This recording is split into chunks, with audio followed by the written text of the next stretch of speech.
compartir con la iglesia. Reciba nuestros saludos de Viña del Mar, Iglesia Bautista Bendita Gracia, donde estamos ahí ubicados, paradero 6 más o menos de Achupaya, para los que conocen, cerquita lamentablemente del incendio. Tuvimos la mala experiencia el año pasado, así que estén orando también por la ciudad. Se viene un nuevo verano difícil. Mi casa está muy cerca, por la gracia de Dios no nos quemamos, pero nuestros vecinos lamentablemente han sido muy afectados, así que les pido que los tengan siempre también en sus oraciones. Bueno, es un gusto poder predicar la palabra del Señor. Gracias a nuestros pastores nuevamente de la iglesia, los cuales podemos tener esta comunión juntos y poder reflexionar en esta mañana en la palabra. Así que, mis hermanos, abran su Biblia ahí en 2 de Timoteo, capítulo 1, versículos 1 al 7. 2 de Timoteo, capítulo 2, creo que dije 1, capítulo 2. Vamos a leer del verso 1 al verso 7.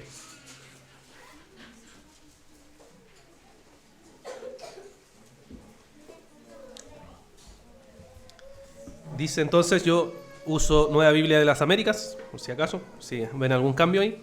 Dice 2 de Timoteo 2, 1. Tú pues, hijo mío, fortalécete en la gracia que hay en Cristo Jesús, y lo que has oído de mí en la presencia de muchos testigos, eso encarga a hombres fieles que sean capaces de enseñar también a otros.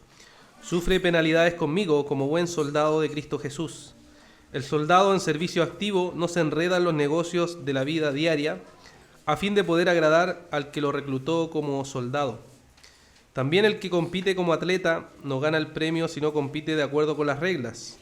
El labrador que trabaja debe ser el primero en recibir su parte de los frutos.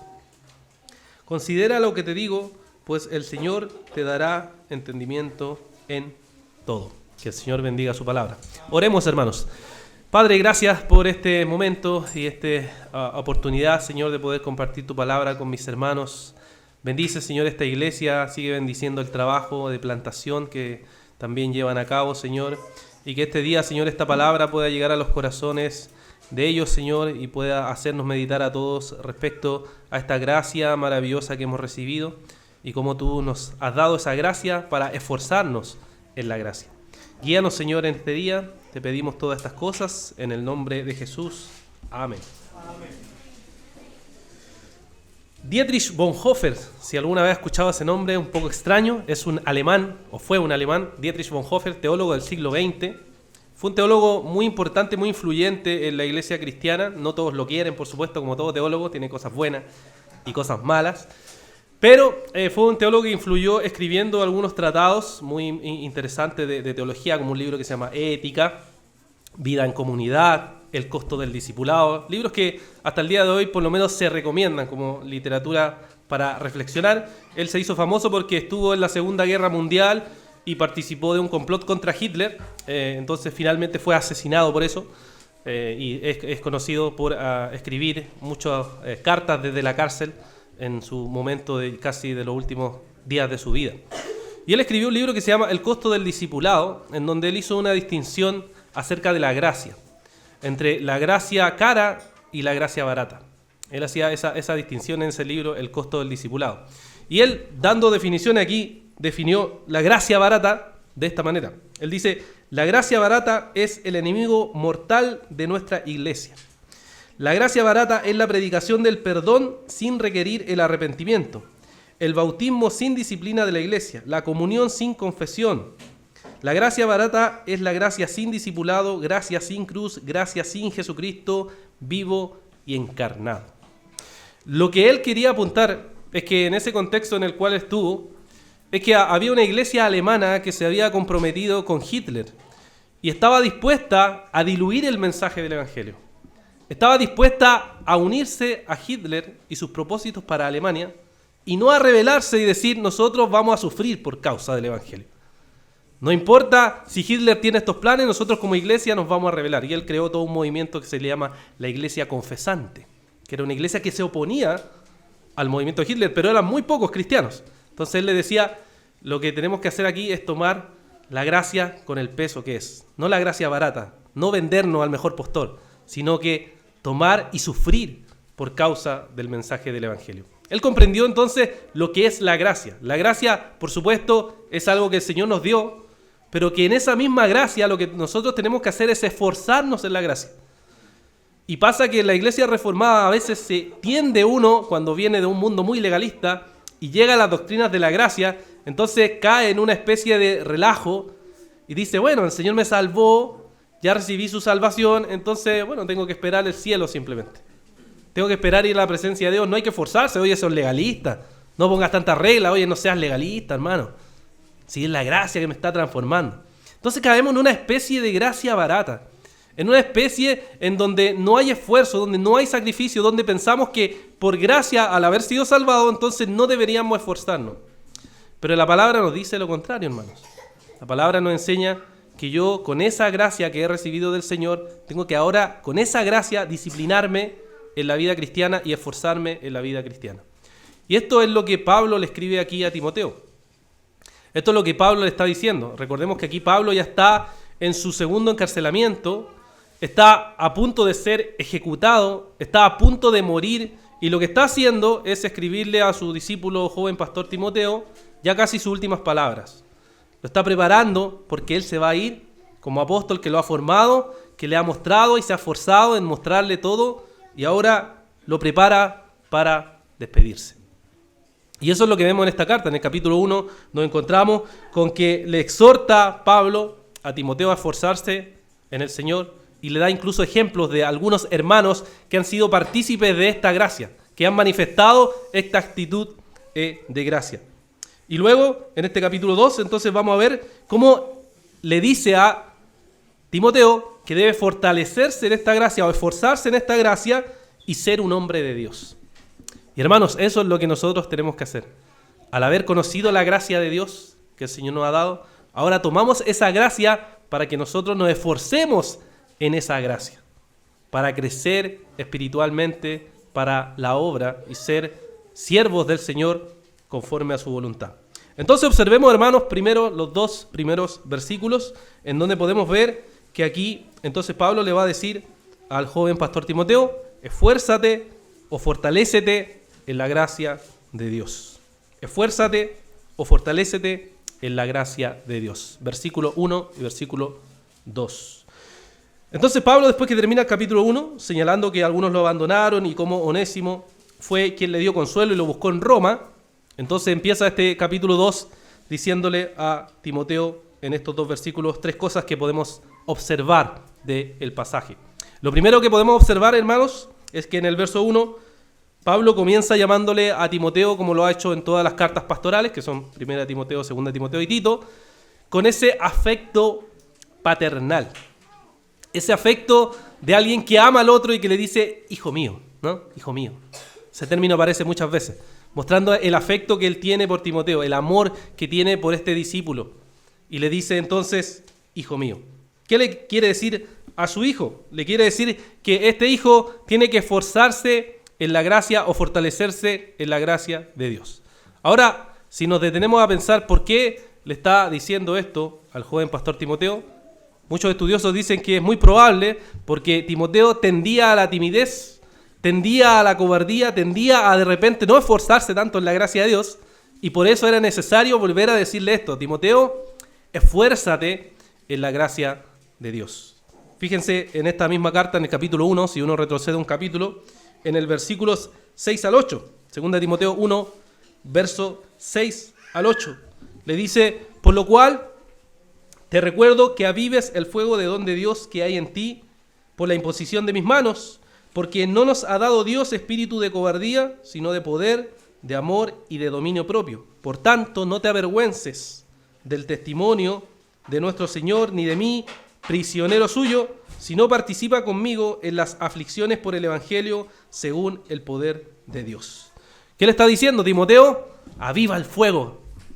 Timoteo, tienes que arder y tienes que no tener temor, sino actuar con valentía en la gracia de Dios, porque así se te fue dada, se te fue entregada la gracia de Dios para actuar de forma valiente y esforzarte entonces en esa gracia que el Señor te ha dado. Entonces, ¿qué es lo que debemos hacer, hermanos? Debemos fortalecernos o esforzarnos en la gracia de Dios. En segundo lugar, lo que podemos ver aquí en el verso 2 es que le dice a Timoteo lo siguiente, que él había oído o había visto cómo Pablo se había esforzado en formar hombres fieles y que lo mismo debía hacer él, formar hombres fieles para la obra del ministerio. Esto se refiere con que Timoteo había estado mucho tiempo con Pablo y sin duda a través de la plantación de las iglesias, a través de levantar ancianos, como vemos en el libro de los Hechos, él había observado el método que Pablo había desarrollado. Y había compartido con él, había estado con él en todos los momentos y entonces había visto cómo él llevaba a cabo este trabajo. Y le dice, bueno, tú, Timoteo, debes hacer lo mismo. Tú como pastor debes hacer lo mismo, levantar, guiar, formar hombres fieles que sigan este trabajo. Que sigan el trabajo de predicar el mensaje del Evangelio. ¿Cuáles eran esas cosas que tenía que enseñarle? Tenía que enseñarle a mantener y a preservar el mensaje del Evangelio, la sana doctrina que se le había enseñado.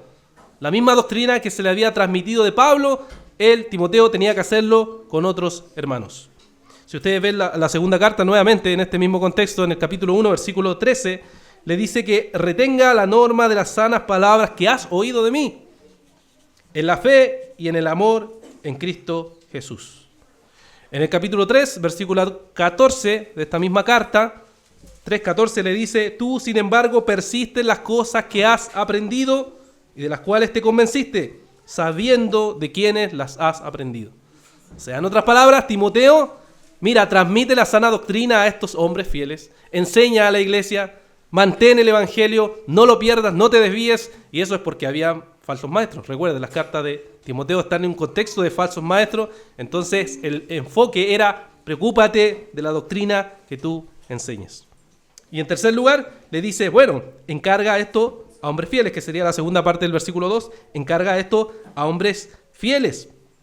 Y esto significaba formar entonces a estos hombres fieles. ¿Quiénes eran los hombres fieles? Eran hermanos, ¿cierto? Que tenían que tener cierta calificación, cierta madurez, que tenían que actuar conforme a la sana doctrina y que seguramente ustedes conocen que en la primera carta a Timoteo, en el capítulo 3, versículo 2, le dice Pablo, ¿cierto?, cuáles tenían que ser parte de esos requisitos que tenían que tener estos hombres fieles. Dice primera de Timoteo 3:2, un obispo debe ser pues irreprochable o irreprensible, depende de la versión, ¿cierto? Marido de una sola mujer, sobrio, prudente, de conducta decorosa, hospitalario, apto para enseñar.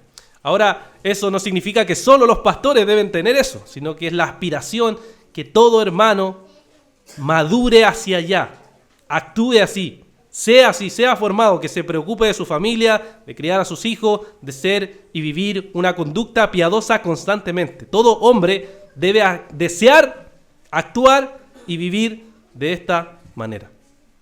Entonces eso es lo que le está diciendo. Debes discipular a otros hombres, formarlos. Muchos estudiosos incluso han hecho esta relación de las generaciones. Pablo era la primera generación, le transmite a Timoteo, que es la segunda generación.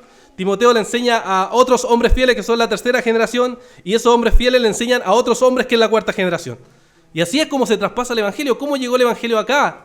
¿Cómo le llegó a ustedes? Seguramente porque unos hermanos vinieron quizás de otros países, como generalmente en Chile pasó, llegaron, le enseñaron a ciertos hermanos, esos hermanos se transformaron en líderes, esos líderes enseñaron a otros hermanos y esos hermanos ahora después van a enseñarle a otros hermanos. Y así, a través de los siglos del cristianismo, se ha transmitido la fe del evangelio, ¿cierto? Como la imagen de la posta que siempre toman, ¿cierto? Te pasa a ti, tú le pasas a otro y le pasa a otro, y así se va pasando el mensaje del evangelio.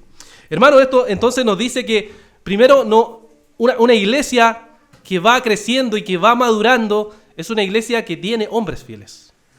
Es una iglesia que no solo se basa en un pastor, sino que por eso creemos confesionalmente en la pluralidad de ancianos. Creemos que es necesario más de un pastor para que guíe a la iglesia, y esos pastores, como aquí ustedes tienen la bendición, puedan guiar a la iglesia y formar también a otros hombres, como se está dando también en esta iglesia, con plantación, con nuevas iglesias. Eso debe estar en el corazón de la iglesia.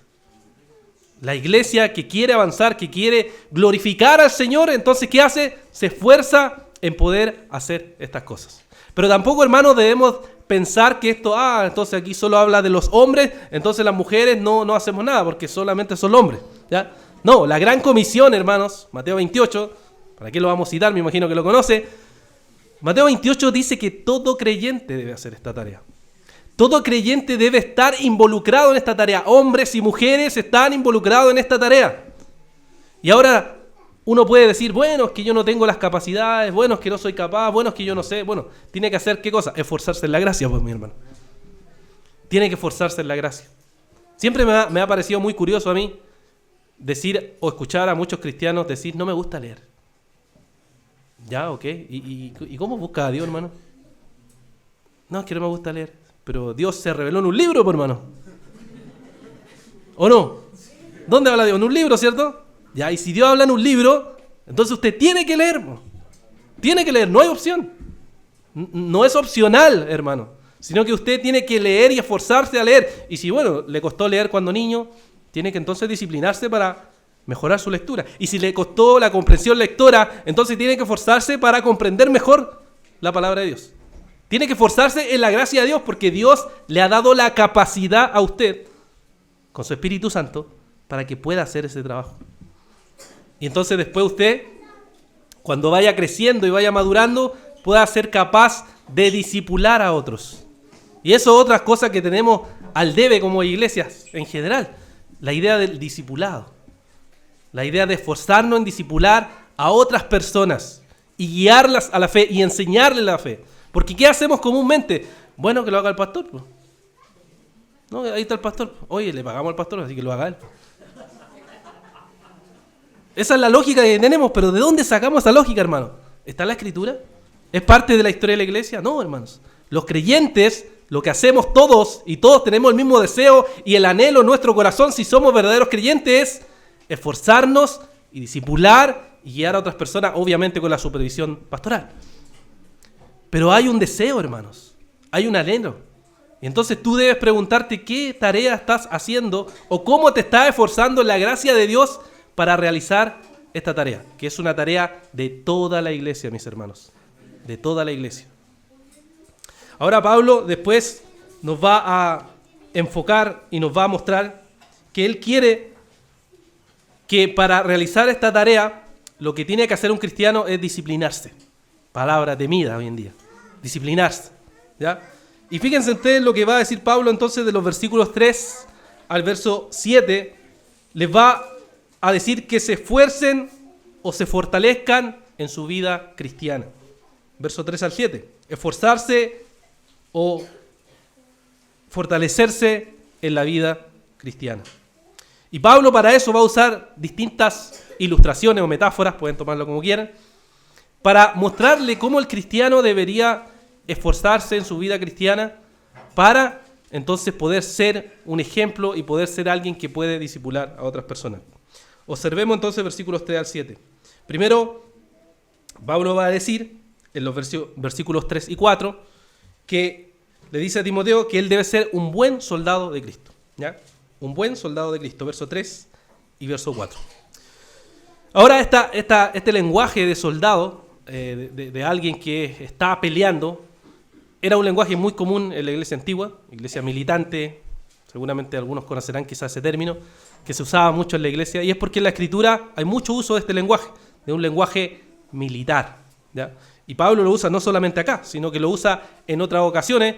Pablo, acuérdense que era romano, él conocía a aquel centurión romano o a todo el ejército romano, conocía, sabía más o menos cómo funcionaba, y entonces usaba esta ilustración en varias ocasiones. Por ejemplo, en Efesios capítulo 6, él nos abre los ojos y nos muestra de que hay un mundo espiritual, hay una guerra espiritual, nos dice en Efesios capítulo 6, versículos 10 al 12, cuando él nos dice, por lo demás, fortalezcanse en el Señor y en el poder de su fuerza, revístanse de toda la armadura de Dios. ¿Ya? Y ahí hace, después la descripción de cada uno de los elementos de la armadura de Dios. En 2 Corintios capítulo 10, versículos 3 al 5, también nos dice, usando este lenguaje militar, o lenguaje de soldado, ¿cierto? Dice en 2 Corintios 10, versículo 3, pues aunque andamos en la carne, no luchamos según la carne.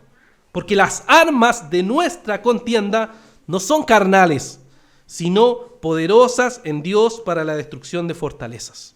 destruyendo especulaciones y todo razonamiento altivo que se levanta contra el conocimiento de Dios y poniendo todo pensamiento en cautiverio a la obediencia de Cristo. ¿Ven? Ahí está este lenguaje, ¿no? Lenguaje de soldado, lenguaje de guerra, lenguaje de combate. Y esto, hermanos, nos dice a nosotros inmediatamente, volviendo a Timoteo, le dice Pablo a Timoteo dos cosas. Primero, que un soldado debe estar dispuesto a sufrir. Un soldado debe estar dispuesto a sufrir. Si tú eres cristiano y eres soldado del Señor, debes saber, sufrimiento es parte de ser cristiano. Hermanos, no es todo, ¿ya? Tampoco nos pongamos extremos. No es todo, pero gran parte de ser cristiano es sufrir. Sufrir en tu carne, sufrir deseos que tú quieres hacer y Dios dice, no, no hagas eso. Y negarte, y a veces pruebas, y a veces dificultad, y a veces sufrimiento. Y hoy en día podemos eliminar un poquito la persecución, que era muy común, o ha sido muy común en la historia de la iglesia. Pero, si se dan cuenta, es parte de ser soldado de Cristo, estar dispuesto a sufrir. Segundo, estar dispuesto a agradar a aquel que me tomó como soldado. O sea, tengo un objetivo en la vida, es agradar a Dios. No tienes otro objetivo, hermano. Tu objetivo es agradar a Dios. No, pero es que, no, agradar a Dios. Ese es el objetivo, debes agradar a Dios. Si tú eres un soldado de Cristo, tu misión en la vida es agradar a Dios. No agradar a tu esposo o esposa, no agradar a tus hijos, no agradar a la iglesia, no agradar al pastor, agradar a Dios. Ese es tu objetivo. Y eso, hermanos, lo que se ha extraído de esto a través de la iglesia ha sido que entonces los cristianos estamos envueltos en una guerra espiritual. Los cristianos estamos involucrados en una guerra espiritual. ¿Y qué es eso de la guerra espiritual? Tenemos que entenderlo bien. ¿Qué es eso de la guerra espiritual? Primero entendamos y definamos qué es guerra espiritual. Un teólogo anglicano llamado James Ussher escribió qué es una guerra espiritual. Les cito aquí. Él decía, ¿qué es la guerra espiritual? Es el ejercicio diario de nuestra fuerza y armadura espiritual contra todos los adversarios, con la confianza asegurada de la victoria. Porque el estado de los fieles en esta vida es tal que están seguros en Cristo y al mismo tiempo luchan contra el pecado, se alegran con el arrepentimiento y luchan continuamente contra los asaltos de su propia carne, contra las maniobras del diablo y contra las seducciones del mundo. Guerra espiritual, hermano, es luchar en Cristo frente a las dificultades de tu propia carne, del mundo y de todas las oposiciones que puedan existir. Eso, hermanos, es guerra espiritual. Y los puritanos escribieron mucho sobre guerra espiritual.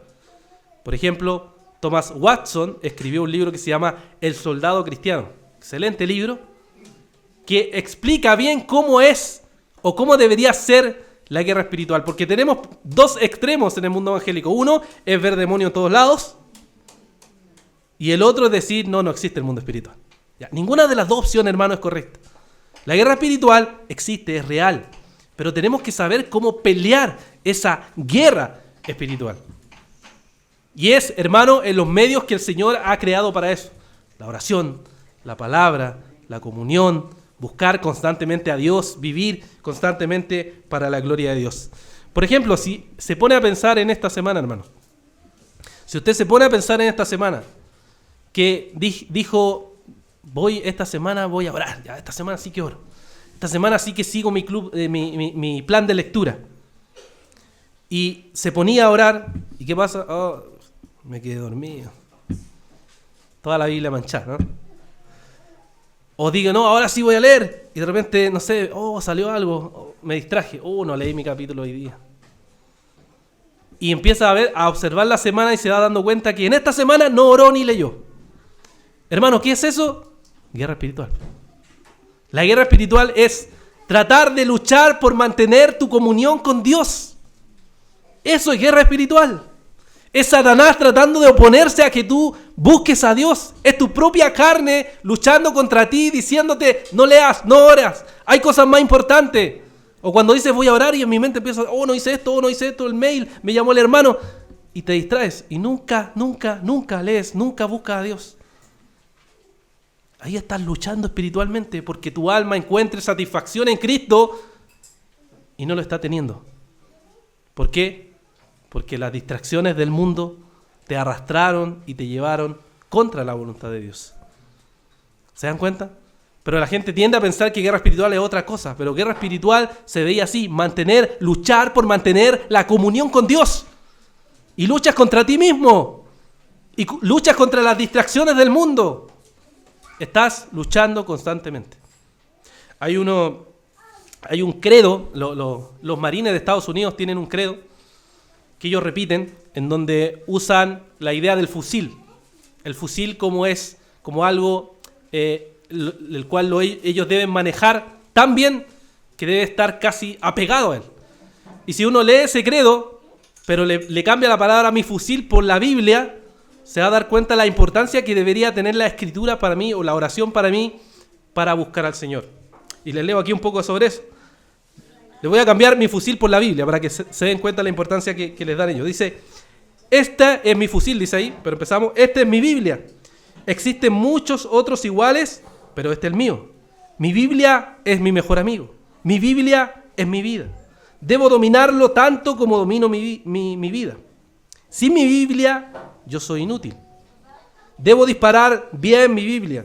Debo disparar mi Biblia certeramente. Debo disparar con más puntería que cualquier enemigo que esté intentando matarme. Debo disparar antes que él dispare. Mi Biblia y yo sabemos que lo que cuenta en la guerra no son las balas que disparamos, ni el ruido de nuestra explosión, ni el humo que hagamos. Sabemos que son los aciertos los que cuentan. Conoceré mi Biblia y aprenderé a usarla como un hermano. Nos volveremos parte el uno al otro. Mi Biblia y yo somos los defensores de mi país. Somos los domadores de nuestro enemigo. Somos los que salvamos mi vida. Si usted tuviera tan en serio su Biblia, como tienen los marines su fusil, entonces consideraría tan importante la guerra espiritual, tan importante la lectura, tan importante la oración, tan importante que no podría dejar de hacerlo. Porque diría, estoy envuelto en esta guerra espiritual y por tanto debo hacer y cumplir lo que el Señor me ha mandado. Hermano, ¿usas la palabra de Dios, la oración? ¿Estás buscando al Señor durante la semana? ¿Estás de rodillas? ¿Estás con un plan determinado de cómo buscar al Señor? ¿O sales herido, constantemente caído, constantemente dañado, constantemente en pecado, porque no estás usando lo que Dios nos ha dejado para agradarle a nuestro Señor? Pero después Pablo a Timoteo le usa otra ilustración, esa es la primera que usa el soldado. Luego en el versículo 5 va a usar la idea de ser buen atleta. Ser buen atleta. Ahora, nuevamente Pablo, en el primer siglo, conocía esto, porque como romano sabía que se celebraban ciertos juegos, los juegos ítmicos que se conocían en Corinto, en donde se celebraban, ¿cierto? Y la gente participaba, y él sabía de esto. Y por eso usa esta ilustración de ser buen atleta, o disciplina de la piedad, también versículos bien conocidos, ¿cierto? Y Pablo usa esta idea no una vez, sino que la usa también en otras ocasiones. Por ejemplo, en 1 Corintios capítulo 9, versículo 24, él dice lo siguiente. 1 Corintios capítulo 9, versículo 24, dice, ¿no saben que los que corren en el estadio, todos en verdad corren, pero uno solo obtiene el premio? Corran de tal manera que ganen. Y todo el que compite en los juegos se abstiene de todo. Ellos lo hacen para recibir una corona corruptible, pero nosotros una incorruptible. Por tanto, yo de esta manera corro, no como sin tener meta, de esta manera peleo, no como dando golpes al aire, sino que golpeo mi cuerpo y lo hago mi esclavo, no sea que habiendo predicado a otros, yo mismo sea descalificado. Aquí usa la idea de, ¿cierto?, correr por el estadio, atletismo, usa la idea del boxeo, ¿cierto? Aquí no está diciendo literalmente, hermanos, que nos golpeemos, por si acaso, lo digo. ¿Ya? Simplemente está tomando una ilustración para decir, yo disciplino mi vida espiritual. Si yo quiero correr esta carrera cristiana, yo me disciplino. Yo hago ejercicio espiritual. Eso es lo que está diciendo. Y entonces, si usted quiere ser un cristiano que se esfuerza en la gracia de Dios, lo que usted tiene que hacer es ser un atleta cristiano. Tiene que disciplinarse. Tiene que esforzarse. No es algo automático, hermano, sino que es usar la gracia de Dios para yo ser formado en esto. Y hay un famoso atleta o ex atleta que quizá algunos conocen, Usain Bolt. Usain Bolt es conocido como el atleta más rápido de todos los tiempos. Tuvo 8 medallas olímpicas y rompió los récords mundiales de los 100 metros y 200 metros. Y a él lo entrevistaron, por supuesto, varias veces para preguntarle cómo lo hace. O sea, ¿cómo es posible que usted sea un relámpago? ¿Cómo es que sea tan rápido? Y en esa entrevista uno escucha muchas cosas humanistas como, no, es que yo puedo, yo soy capaz. ¿Ya? Ciertamente eso lo descartamos, no tiene ninguna base bíblica. Pero sí hay cosas que uno podría rescatar de la respuesta que él dice. Y fíjense, cuando a él le preguntan sobre estas cosas, él dice lo siguiente. Dice, la gente me mira y piensa que es fácil lo que hago. Pero no lo es. Es difícil. Trabajo al máximo por aquello que quiero. Mi camino no ha sido sencillo. He tenido altibajos, he tenido lecciones, falta de motivación. Yo entrené 4 años para correr solo 9 segundos. Hay personas que por no ver resultados en 2 meses se rinden y lo dejan. A veces el fracaso se lo busca uno mismo. Me gusta mucho esa frase que dice, yo entrené 4 años para correr solo 9 segundos, ¿no? Y se convirtió en el mejor. 4 años. ¿Y qué hacemos nosotros los cristianos? Me hice un plan de lectura, no lo leí este año, ya no leo más la Biblia. Oré 5 minutos y no logré seguir los 5 minutos, ya me rindo. Ya no. Pero hermanos, ¿qué es eso, hermano? ¿Es ser un atleta cristiano? ¿Es comportarse como nos dice la Escritura? ¿Esforzarse y disciplinarse? No, hermano. Lo que usted tiene que hacer es perseverar en medio de eso, esforzarse más nuevamente, arrepentirse, buscar al Señor y nuevamente esforzarse y decir, voy a este año, que ya está por terminar, este nuevo año, voy a nuevamente a crear un plan de lectura y me voy a esforzar para crecer en la gracia de Dios, crecer en oración, crecer en lectura, crecer en las cosas, actividades que tiene la iglesia, participar de las reuniones que el pastor dice que hay que participar. Me voy a esforzar, voy a ser un atleta y no simplemente voy a decir, ¿saben qué? No, ya me esforcé 1 mes, 2 semanas, ya me cansé. No, hermanos, esa mentalidad es del mundo, hermanos. No es una mentalidad cristiana. La mentalidad cristiana que se esfuerza en la gracia de Dios es convertirse en un atleta. Que fracasa, sí, tiene altibajos, sí, se desanima, sí, pero luego se arrepiente y sigue adelante esforzándose en la gracia de Dios. En la gracia de Dios. Hermanos, siempre me pregunto si es verdad que los cristianos queremos vivir como los puritanos. A veces lo idealizamos, los puritanos, increíble, hermano, que eran santos. Y yo digo, ¿en verdad los cristianos están dispuestos a sufrir? ¿En verdad usted quiere ser como los puritanos? ¿En verdad quiere ser perseguido, que mueran sus hijos en el camino mientras estoy predicando? ¿Andar en caballo miles de kilómetros? Si estamos llorando por un par de tacos y un par de metros y un par de micros. ¿En serio, hermano? Si usted no está sacrificándose y sabe que eso significa extender el reino de Dios, significa sufrir, esfuerzo, transpirar, incomodidad, no todo perfecto. Eso es, hermano. Si usted quiere servir a Dios, eso es. Y por eso pregúntese, hermano, ¿quiere usted ser santo? ¿Quiere usted en verdad vivir todas las áreas de su vida para la gloria de Dios? Si es sí, hermano, no me responda a mí, respóndale al Señor. Si es sí, hermano, entonces esto significa ser un atleta cristiano. Desea ser un cristiano que honre a Dios en todas las áreas de su vida. Desea poder predicar mejor el Evangelio. Desea poder vivir mejor el Evangelio. Desea conocer más al Señor en la Escritura. Desea crecer en la oración. Desea ser un mejor esposo, una mejor esposa. Desea criar mejor a sus hijos. Hermano, todo eso es esfuerzo. Todo eso es sacrificio. Todo eso no es automático. Tiene que sentarse, orar, analizar su vida constantemente. Y estar pensando, ¿quiero verdaderamente glorificar a Dios? Eso es lo que significa, hermano, ser un atleta cristiano. Y luego Pablo usa otra metáfora, que sería la tercera y última, en el verso 6, donde dice que debe ser como un labrador. Labrador. La idea básica aquí es aquel que labra o trabaja hasta quedar completamente exhausto, cansado. Y como sabemos, en el mundo antiguo, la economía generalmente estaba sustentada por esta idea de sembrar y tenía que trabajar uno duro, muy duro, para conseguir los frutos, la comida, y dependía incluso de la providencia de Dios. Si llegaban los frutos no, uno podía morirse de hambre.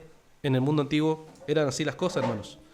Y por tanto usa esta idea que era muy conocida para ellos y que también nuevamente la Escritura Pablo la va a usar en varias ocasiones para ilustrar lo que significa trabajar en la obra del Señor, trabajar en la tierra, trabajar en el jardín del Señor. Por ejemplo, en Santiago capítulo 5, versículos 7 al 8, usa esta misma idea. Santiago 5, versos 7 al 8 dice: por lo tanto, hermanos, sean pacientes hasta la venida del Señor. Miren cómo el labrador espera el precioso fruto de la tierra, siendo paciente en ello, hasta que reciba la lluvia temprana y la tardía. Sean también ustedes pacientes, fortalezcanse sus corazones, porque la venida del Señor está cerca. Ser labrador, hermanos, tenía dos características. Una es trabajar duro y la otra es ser paciente. Esas eran las características que tenía un labrador. Y por eso Pablo aquí le dice a Timoteo: miren al labrador, mírenlo él, observen cómo es trabajo duro, trabajo sacrificado y esperar los frutos. ¿Llegan los frutos inmediatamente? No, hermanos, no llegan inmediatamente. Lo mismo es el trabajo espiritual. Si uno quiere ver todo Chile para Cristo, como se dice a veces, ¿saben qué significa, no? Trabajo duro por años y esperar. Trabajo duro por años y esperar. Eso significa, hermanos. Y siempre me sorprende que la iglesia actualmente quiere resultados inmediatos. Quiere resultados inmediatos. Pero eso no es la vida cristiana. Eso no es la vida cristiana. Tome solo este ejemplo, y me gusta el ejemplo de la historia de la iglesia, porque la iglesia fue perseguida por 300 años. Los cristianos discipulaban, predicaban, los mataban y seguían. Los perseguían y así la dinámica, los perseguían, venía un emperador, cambiaba a otro, los perseguía, algunos les dejaba un poquito de respiro, después venía otro, los perseguía, se escondían, se juntaban, predicaban, iban por ciudades, los perseguían, seguían, morían hijos, morían amigos y seguían. 300 años tuvieron así. Y en el 313, el edicto de Milán lo que hace es legalizar, entre comillas, el cristianismo. ¿Qué es lo que hizo, hermano, el cristianismo? Triunfó. ¿Saben por qué triunfó? Porque hizo dos cosas. Trabajó duro y fue paciente. Trabajó duro y fue paciente. Y triunfó. ¿Y qué hizo? Conquistó la cultura occidental, que le llamamos que es esta parte del mundo. Triunfó.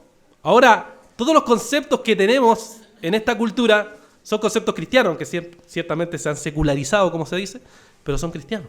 Respetar a los padres, preocuparse por el débil. ¿Lo han tomado otras filosofías? Sí, pero son términos que influenciaron por la fe cristiana, hermanos. El cristianismo triunfó, como dice un historiador, triunfó, dominó la cultura. Y ahora nosotros podemos reunirnos acá, que es lo que oraban los hermanos, tenemos libertad de culto. Eso no pasaba en el mundo antiguo. Podemos elegir a nuestra autoridad, ¿cierto? Eso no pasaba en el mundo antiguo. Somos vistos todos iguales.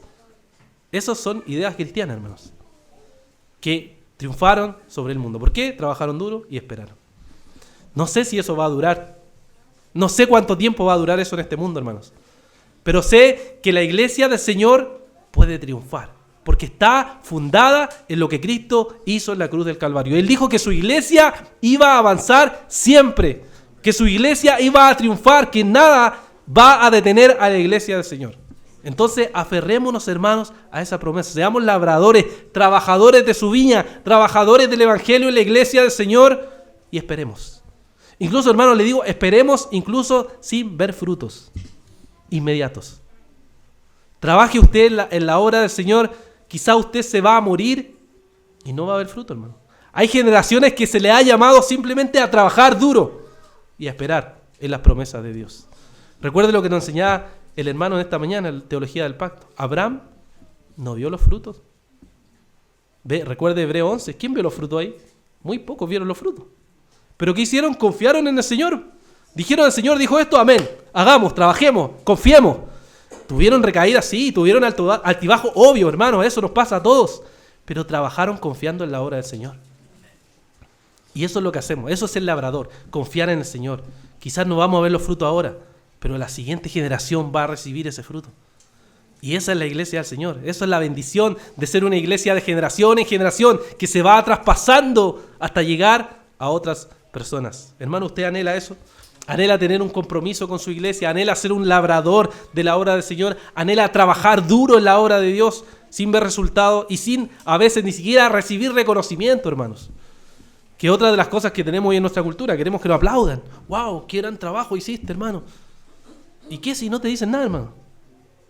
Sí, yo sé, te vas a sentir, lo sé. Pero hermanos, la gloria es del Señor. Somos instrumentos en sus manos. Y nos va a doler. Bueno, llevemos ese dolor al Señor y digamos, Señor, ayúdame a decir que tú eres el centro de la iglesia. Yo no soy. Eres tú. Y por eso trabajo, para tu gloria, para tu obra. Me gusta como Pablo termina aquí, porque le dice, considera lo que te digo. Y luego le apunta al versículo 8 y le dice, mira a Cristo. Mira a Cristo. Pensemos en Cristo. ¿Quién fue el mejor soldado del Señor? ¿Quién fue el mejor soldado del Señor? Aquel que simplemente trabajó con el objetivo de agradar al Padre. Fue Cristo. ¿Quién fue el mejor atleta? Que podemos ver en la Escritura. No fue ningún hombre y ni nosotros tampoco lo somos, fue Cristo. ¿Quién fue el mejor labrador que trabajó en la viña de Dios? Esperó, murió y resucitó. Cristo. Por eso le dice, mira a Cristo, hermano. Si tú te sientes que no has sido un buen soldado, que no has sido un buen atleta, que no has sido un buen labrador, que no te has esforzado en la gracia, entonces ahora, hermanos, ven al trono de la gracia, mira tu pecado, tráelo ante el Señor, confiésalo ante el Señor, y entonces confía en lo que Cristo hizo por ti. Entonces el Señor con su gracia te va a volver a renovar para tú volverte a esforzar en esa gracia y servir constantemente en la iglesia del Señor. Oremos. Padre, te damos las gracias por este día. Gracias, Señor, porque tú nos llamas a esforzarnos en esta gracia.